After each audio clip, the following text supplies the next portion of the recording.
निवडणूक आयोगाकडे मागणी केलेली आहे. काही जे आपल्याला शंका असलेल्या बूथवर नवीन मतमोजणी व्हीव्हीपॅटची मोजणी करण्याची. मी माझ्या मतदारसंघातल्या 16 बूथची व्हीव्हीपॅटची रिकाउंटिंग व्हावी म्हणूनचा अर्ज केलेला आहे आणि जी प्रोसेस आहे ती पूर्ण केलेली आहे. माझ्या मतदारसंघामध्ये ज्या तऱ्हेचा निकाल लागलेला आहे तो आधीपासूनच संशयास्पद आहे. मी आधी पण बोलले आहे की माझ्या मतदारसंघामध्ये निकालाच्या 2 दिवस आधी एक यादी सोशल मीडियावरती फिरत होती आणि ज्या यादीमध्ये समोरच्या उमेदवाराच्या लोकांनी एक ज्या यादीमधल्या आम्हाला एवढं मतदान मिळणार आहे ची गॅरंटी व्यक्त केली जात होती आणि त्या माध्यमातून ती सोशल मीडियामध्ये फिरत होती. त्या यादीमधलं मतदान आणि नंतर निकाल लागल्यानंतरचं त्याच बूथवरचं मतदान हे तंतोतंत कसं काय जुळतंय ह्या बाबतीमध्ये संशय आपल्याला येतोय. कारण जिथे फक्त 5-10 मतं इकडे तिकडे जर पकडलीत आपण तर प्रत्येक बूथवरती जो त्या लोकांनी अंदाज व्यक्त केलेला तसाच निकाल माझ्या प्रत्येक बूथवरती लागलेला मला बघायला मिळाला आहे. हे संशयास्पद आहे.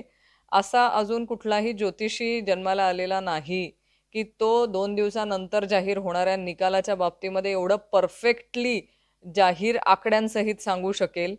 जे आकडे सोशल मीडियावरती 2 दिवसांपासून फिरत होते हे सगळं संशय येण्यासारखं आहे. काही गावं अशी आहेत किंवा काही बूथ असे आहेत की त्या बूथवरती समोरच्या उमेदवाराला मतं मिळतील अशी अपेक्षाही नसताना त्या बूथवरती त्यांना जास्त मतं मिळालेली आहेत किंवा काही ठिकाणी माझ्या बरोबरीने मतं मिळालेली आहेत. आणि हा मतदारसंघातला सारासार जर आपण बघितला तर सगळ्याच ठिकाणी माझ्या काही जे वर्षानुवर्ष गेल्या 30 वर्षाचे जो काळ राहिलेला आहे त्या 30 वर्षाच्या माझ्या वडिलांच्याही कारकिर्दीमध्ये ज्या गावांमध्ये आम्ही कधी मायनस राहिलेलो नाही आहे तशाही काही गावांमध्ये आजच्या दिवशी आम्ही मायनस दिसतोय जे शक्य नाहीये.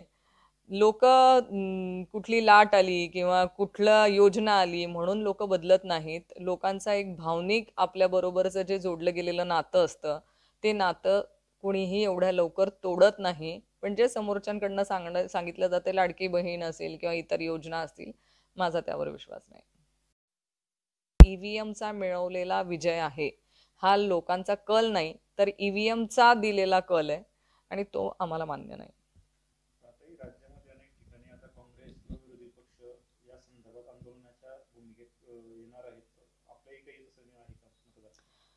बघा प्रत्येक ठिकाणी आता प्रत्येक मतदारसंघाचा जर आपण आढावा घेतला तर प्रत्येक मतदारसंघामध्ये कुठे ना कुठे काही ना काहीतरी आकड्यांमध्ये घोळ झालेला दिसतोय आणि त्या तऱ्हेने हा जो आज महायुतीला मिळालेला जो विजय दिसतो आहे हा फक्त आणि फक्त ईव्हीएमच्या माध्यमातून मिळालेला दिसतोय.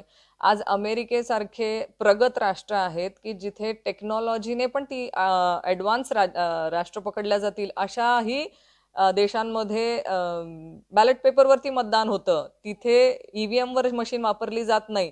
पण आपल्याच भारतामध्ये ईव्हीएम मशीन वापरण्याचा एवढा अट्टहास का केला जातोय?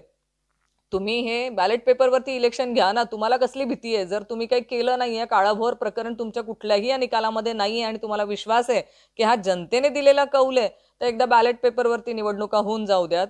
आम्हालाही बघायचं आहे की लोकांचा तुमच्यावर विश्वास आहे की आमच्यावर विश्वास आहे. हा ईव्हीएम मध्ये केला गेलेला सगळ्यात मोठा भ्रष्टाचार म्हणता येईल किंवा आपण म्हणतो अफरातफर केली गेलेली हा प्रकार आहे. हे नक्की याच्यातनं दिसतंय. नाहीतर केंद्र सरकार त्यांचं आहे, राज्य सरकार त्यांचं आहे. त्यांनी निवडणुका ह्या परत एकदा पेपरवरती बॅलेट पेपरवरती घेऊन दाखवाव्या जसं अमेरिकेसारखे प्रगत राष्ट्र घेत आहेत. याच्यामध्ये कुठली कमी नाहीये. आपण आज अमेरिकेच्या खूप मागे आहोत.